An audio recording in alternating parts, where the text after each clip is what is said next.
नमस्कार, जोहार आप सभी साथियों का एक बार फिर से स्वागत है हमारे चैनल पीसीएस फाउंडेशन पे। आज का क्लास बहुत ही मज़ेदार होने वाला है क्योंकि इसमें जो क्वेश्चन है वो राज्य व्यवस्था से संबंधित क्वेश्चन है यानी झारखंड की राज्य व्यवस्था से है। आज क्लास नंबर 5वां है और अंत तक बने रहिएगा। कोई भी अगर चैनल पर नए होंगे तो सब्सक्राइब ज़रूर कर लीजिएगा और बेल आइकन को भी दबा लीजिएगा। चलिए मिलते हैं अगले प्रश्न से। अगर किन्हीं को ये पीडीएफ चाहिए तो पीडीएफ प्राप्त करने के लिए हमारा टेलीग्राम चैनल को ज्वाइन कर सकते हैं। हमारा जो पीसीएस फाउंडेशन टेलीग्राम चैनल है वहां से आप जाके ज्वाइन करके प्राप्त कर सकते हैं। आज का पहला प्रश्न है कि झारखंड के संबंध में कौन सा कथन जो है असत्य पूछा है। याद रखिए असत्य पूछा है। तो इसमें क्या है, कौन सा कथन असत्य है। झारखंड भारत का एक संघ राज्य है? नहीं, जो है ना एक, फर्स्ट स्टेटमेंट ही गलत है क्योंकि जो है ना झारखंड जो है भारत संघ का एक राज्य है। एक संघ राज्य नहीं, एक संघ राज्य है। ये याद रखिएगा, थोड़ा सा इंपॉर्टेंट होने वाला है। कौन सा कथन जो है ये असत्य है, तो ये क्वेश्चन जो है ना बिल्कुल असत्य है। ये झारखंड भारत का एक संघ राज्य नहीं है। झारखंड भारत संघ का एक राज्य है। देखिए कितना शब्दों पर कैसे खेला जाता है, सुनिएगा देख लीजिएगा। और झारखंड में संसदीय शासन प्रणाली स्थापित है, बिल्कुल इनमें जो है ये दोनों सही है, लेकिन ये जो ऑप्शन ए है ये सही नहीं। संविधान के अनुच्छेद 1 के अनुसार भारत राज्यों का संघ है या झारखंड एक राज्य, एक संघ राज्य नहीं बल्कि भारत संघ का एक राज्य है। देखिए ये कितना मस्त खेल शब्द से मतलब शब्दों से खेला गया है। अब ध्यान रखिएगा, झारखंड विधानमंडल में निम्न में से किस प्रकार की है। जो झारखंड विधानमंडल है निम्न में से किस प्रकार की है। एक सदनीय है, द्विसदनीय है या दोनों है या इनमें से कोई नहीं है। तो जानते होंगे कि जो झारखंड विधानमंडल है वो जो है ना एक सदनीय है। यहाँ सिर्फ विधानसभा होता है, विधान परिषद नहीं होता, इसीलिए इसको क्या बोलते हैं, एक सदनीय। एक सदनीय। चलिए आगे बढ़ते हैं। झारखंड विधानसभा के लिए कुल सदस्यों की संख्या कितनी है। इसमें पूछा है झारखंड विधानसभा के लिए कुल सदस्यों की संख्या कितनी है जिनका निर्वाचन जो है ना प्रत्यक्ष रूप से हुआ है। बताइए कितना है। तो पहले जानते हो 82 था, लेकिन अब कितना हो गया है, ये जो है ना 81 है। देखिए कैसे हुआ, झारखंड विधानसभा में निर्वाचित सदस्यों की संख्या 81 है। इन सदस्यों का जो निर्वाचन होता है प्रत्यक्ष मतदान के माध्यम से जनता द्वारा होता है। जो 82 था एक मनोनीत होता था, तो उसको हटा दिया गया, अब कितना हो गया, 81 हो गया है। संसदीय शासन प्रणाली के अंतर्गत राज्यों में दो प्रकार की कार्यपालिका होती है। पहला नाम मात्र की कार्यपालिका एवं दूसरा वास्तविक कार्यपालिका। राज्य की नाम मात्र की कार्यपालिका को प्रमुख कौन होता है, बताइए। बहुत ही मजेदार प्रश्न कि जो नाम मात्र की कार्यपालिका का प्रमुख कौन होता है। तो कौन होता है बताइए। ये जो होता है ना भाई साहब, ये हो जाएगा आपका राज्यपाल। कौन सा, राज्यपाल, याद रखिएगा। चलिए आगे बढ़ते हैं। हाँ, संसदीय प्रणाली के अंतर्गत राज्य में दो प्रकार की कार्यपालिका होती है। पहला नाम मात्र की कार्यपालिका जो कौन है, राज्यपाल होता है प्रमुख, और दूसरा वास्तविक कार्यपालिका जिसका प्रमुख जो होता है मुख्यमंत्री होता है। कौन होता है, मुख्यमंत्री। अगला सवाल है, चौथा नंबर जो सवाल कह रहा है कि झारखंड के प्रथम राज्यपाल प्रभात कुमार झारखंड के राज्यपाल बनने से पूर्व क्या थे। पता है आपको, ये बनने से पहले जो प्रभात कुमार जो प्रथम राज्यपाल थे झारखंड के, वो बनने से पहले ये जो थे नागरिक प्रशासन अधिकारी थे। कौन सा अधिकारी थे, नागरिक प्रशासन अधिकारी थे ये। जानते इसके बारे में, संविधान में राज्यपाल की नियुक्ति के लिए विशेष योग्यता निर्धारित नहीं की गई, लेकिन प्रारंभ में से ही पुराने राजनीतिक नेता, नागरिक प्रशासन के अवकाश प्राप्त अधिकारी, तीनों सेना के अवकाश प्राप्त सेनापति, विख्यात शिक्षाविद आदि विशिष्ट व्यक्ति ही राज्यपाल नियुक्त किया जाता है। जैसे कि किस क्षेत्र में, राजनीतिक नेता, नागरिक प्रशासन के अवकाश प्राप्त अधिकारी हो गया, तीनों सेना का अवकाश प्राप्त सेनापति हो गया, विख्यात शिक्षाविद हो गया, आदि आदि जो विशिष्ट व्यक्ति है वो राज्यपाल नियुक्त किए जाते हैं। झारखंड के जो प्रथम राज्यपाल प्रभात कुमार जो थे भारतीय प्रशासनिक सेवा के सेवानिवृत्त थे। किसके थे, भारतीय प्रशासनिक सेवा, आईपीएस थे पहले, याद रखिएगा। अगला सवाल है कि भारतीय संविधान के किस अनुच्छेद में यह उल्लेख है कि राज्यपाल विधानमंडल का अभिन्न अंग है। इसे पूछा है कि भारतीय संविधान के किस अनुच्छेद में यह उल्लेख है कि राज्यपाल विधानमंडल का जो है एक अभिन्न अंग है। तो किस अनुच्छेद में कहा गया है, ये अनुच्छेद 164 में यह कहा गया है। भारतीय संविधान के अनुच्छेद 164 के अनुसार राज्यपाल विधानमंडल का अभिन्न अंग है। उच्चतम न्यायालय का गठन संबंधी प्रावधान अनुच्छेद 124 में किया गया है। अनुच्छेद 317 के अनुसार राज्य लोक सेवा आयोग के सदस्यों को केवल राष्ट्रपति हटा सकता है। जितना जो राज्य लोक सेवा आयोग का है जो है ना, ये सिर्फ राष्ट्रपति हटा सकता है, याद रखिएगा। वास्तव में से किसका निर्णय सामान्यतः मंत्रिपरिषद का निर्णय होता है? वास्तव में निम्न में से किसका निर्णय ही सामान्यतः मंत्रिपरिषद का निर्णय होता है? तो बताइए किसका होता है? ये जो होता है ना, मुख्यमंत्री का जो है सामान्यतः मंत्रिपरिषद का, मतलब वास्तव में ये होता है मुख्यमंत्री का निर्णय ही मतलब राज्यपाल तो नाम मात्र का है। मुख्यमंत्री की मंत्रिपरिषद की केंद्रीय स्थिति होती है। मुख्यमंत्री मंत्रिपरिषद की बैठकों की अध्यक्षता भी करता है, उसके निर्णयों को प्रभावित करता है। वास्तव में मुख्यमंत्री का निर्णय ही सामान्यतः मंत्रिपरिषद का निर्णय होता है, राज्यपाल का नाम मात्र बस साइन करने के लिए। राज्य मंत्री जो स्वतंत्र प्रभार के संबंध में कौन सा कथन जो असत्य है, मतलब राज्य मंत्री जो स्वतंत्र प्रभाव होता है ना, उसके संबंध में कौन सा कथन जो है इसमें सत्य है? तो बताइए आपको ना। ये जो है ना, मंत्रिपरिषद में ये दूसरे स्तर के मंत्री होते हैं, बिल्कुल सही है कि ये जो स्वतंत्र प्रभाव वाले होते हैं ये दूसरे स्तर के मंत्री होते हैं, बिल्कुल। वस्तुतः ये कबीना मंत्री के सहायक होते हैं, क्या ये सही है? ये बिल्कुल भी सही है कि ये जो है ना, ये कबीना मंत्री के यह सहायक होते हैं।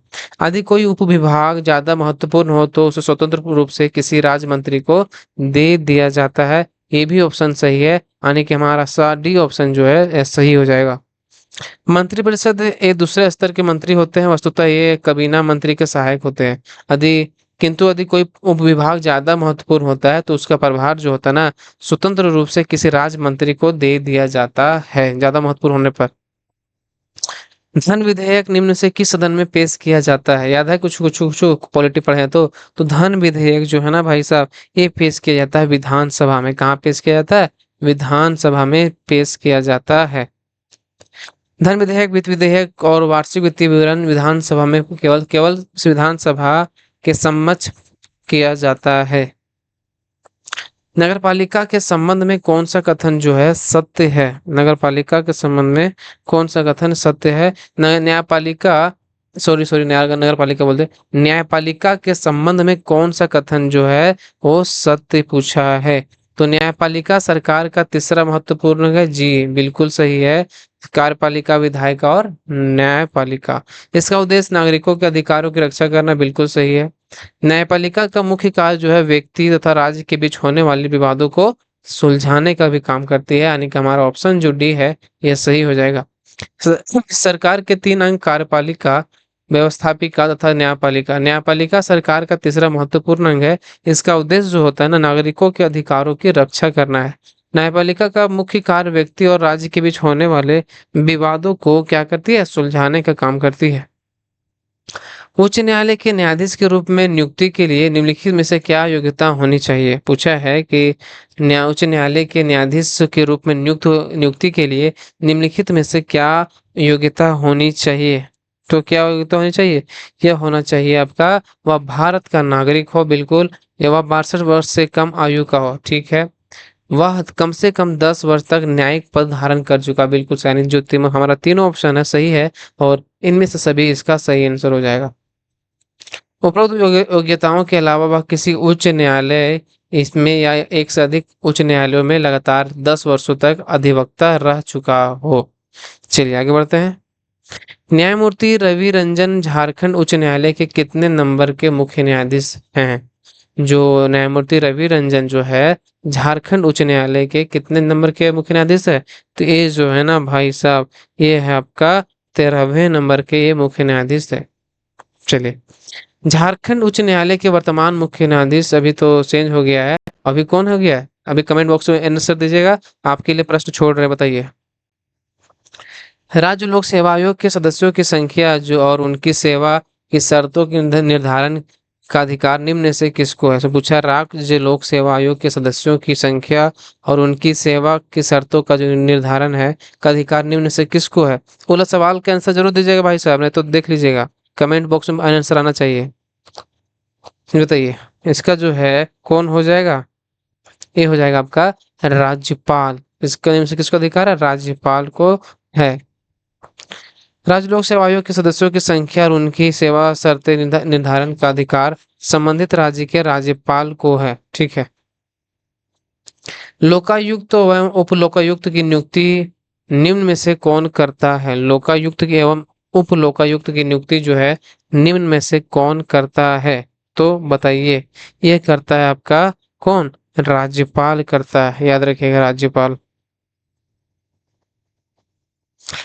लोका लोकायुक्त एवं लोकायुक्त की नियुक्ति संबंधित राज्य के राज्यपाल द्वारा की जाती है। इनकी नियुक्ति के समांतराल है कि राज्य के उच्च न्यायालय के मुख्य न्यायाधीश से और राज्य के विधानसभा में विपक्ष के नेता से परामर्श अनिवार्य होता है।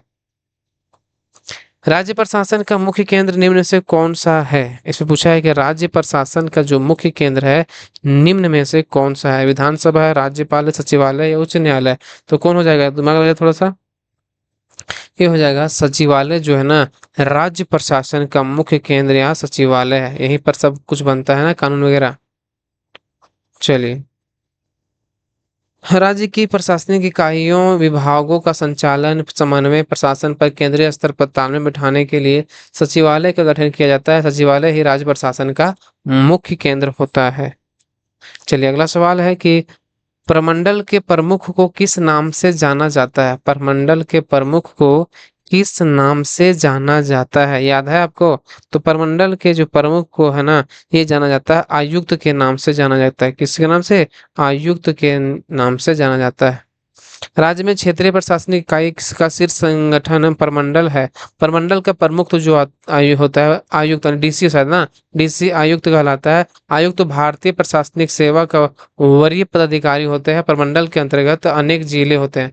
आयुक्त अपने अधिकार क्षेत्र के जिला प्रमुखों के बीच समन्वय एवं निर्देशन का कार्य करता है। राज्य निर्माण के समय प्रखंडों की संख्या कितनी? जब राज्य निर्माण हुआ था ना, उस समय प्रखंडों की संख्या कितनी थी? बताइए। तुम्हें याद है कुछ उस समय का? तो जो है ना, ये प्रखंडों की संख्या कितनी थी? ते हो जाएगा कौन सा? उस समय जो है ना 210 प्रखंडों, कितना थे? 210। राज्य निर्माण के समय प्रखंडों की संख्या 210 थी। वर्तमान में जो है ना 263 प्रखंड है, याद रखेगा। उप महानिरीक्षक डीआईजी जो डिप्टी इंस्पेक्टर जनरल जो डीआईजी है, उप महानिरीक्षक प्रमंडल का प्रधान पुलिस अधिकारी होता है। जो प्रमंडल का प्रधान पुलिस अधिकारी होता है, निम्न में से किसका समकक्ष होता है? ये जो है ना किसके समकक्ष होता है? ये होता है आयुक्त के समकक्ष होता है। आयुक्त के समकक्ष होता है। उप महानिरीक्षक जो डिप्टी इंस्पेक्टर जनरल यानी डीआईजी जो प्रमंडल का प्रधान पुलिस अधिकारी होता है, वह आयुक्त जो है कमिश्नर के समकक्ष होता है, कमिश्नर। नगरीय प्रशासन का कौन सा निकाय स्थानीय निकाय सॉरी, नगरीय प्रशासन का कौन सा निकाय स्थानीय प्रशासन का उत्तम प्रकार है? बताइए। सवाल थोड़ा टेढ़ा है कि नगरीय प्रशासन का कौन सा निकाय स्थानीय प्रशासन का उत्तम प्रकार है? बताइए, याद है? इसमें से जो हो जाएगा आपका आंसर, ये हो जाएगा कौन सा? ये नगर निगम हो जाएगा इसका सही आंसर। स्थानीय प्रशासन दो भागों में बांटा जाता है, नगरीय प्रशासन एवं ग्रामीण प्रशासन। नगरीय प्रशासन में नगर निगम तथा स्थानीय प्रशासन में कौन हो जाएगा? उत्तम प्रकार का जो होता है। इसकी स्थापना बड़े शहरों में की जाती है। कौन? नगर निगम की।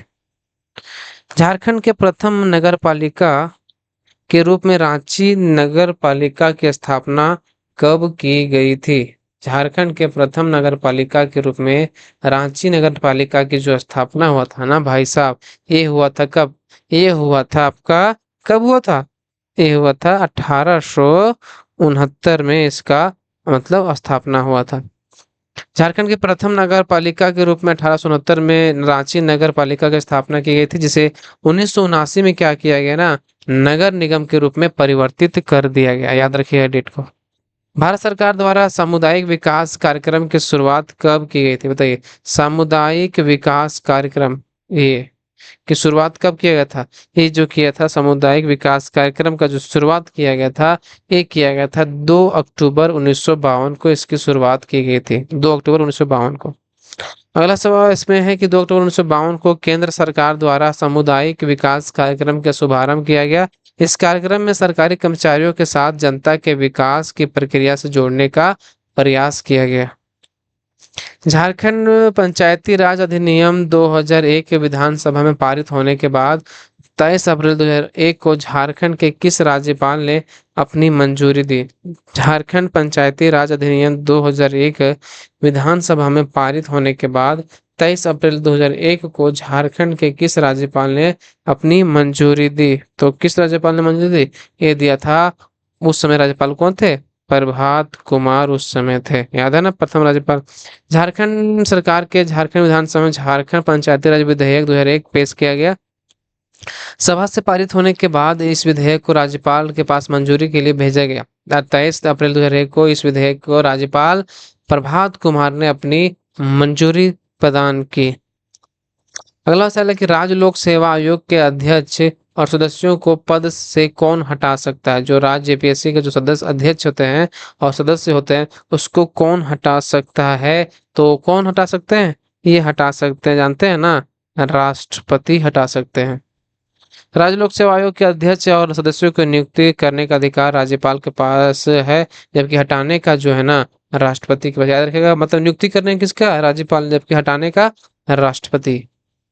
विधानसभा की अवधि कितने वर्ष की होती है? विधानसभा की जो अवधि कितने साल की होती है बताइए? विधानसभा की अवधि तो आप जानते होंगे, विधानसभा की जो अवधि है वो 5 वर्ष की होती है। फिर विधानसभा का चुनाव है ना भाई झारखंड में, याद रखिए। सामान्यतः विधानसभा की अवधि 5 वर्ष की होती है, किंतु राज्यपाल यदि चाहे तो इसे 5 वर्ष पूर्व भी भंग कर सकता है, चाहे तो। वास्तव में निम्न से किसका निर्णय ही सामान्यतः मंत्रिपरिषद का निर्णय होता है? बताइए, अभी रिपीट हो गया, बताइए। ये जो है ना, किसका? वास्तव में निम्न से किसका निर्णय ही सामान्यतः मंत्रिपरिषद का निर्णय होता है? तो कौन? सवाल रिपीट हो गया है। इसका जो होता है मुख्यमंत्री होता है। मुख्यमंत्री की मंत्रिपरिषद की केंद्रीय स्थिति होती है और मुख्यमंत्री मंत्रिपरिषद की बैठकों की अध्यक्षता करता है और उसके निर्णयों को प्रभावित करता है। वास्तव में मुख्यमंत्री का निर्णय ही सामान्यतः मंत्रिपरिषद का निर्णय होता है। चलिए, आज के सवाल यहीं पे खत्म होते हैं। वीडियो अच्छा लगा तो लाइक जरूर कर दीजिएगा, सब्सक्राइब करना ही नहीं भूलिएगा। आपसे निवेदन है, आपसे आग्रह है, आपसे सब कुछ है। चलिए, मिलते हैं अगले वीडियो में, तब तक के लिए बाय और मिलते हैं अगले वीडियो में।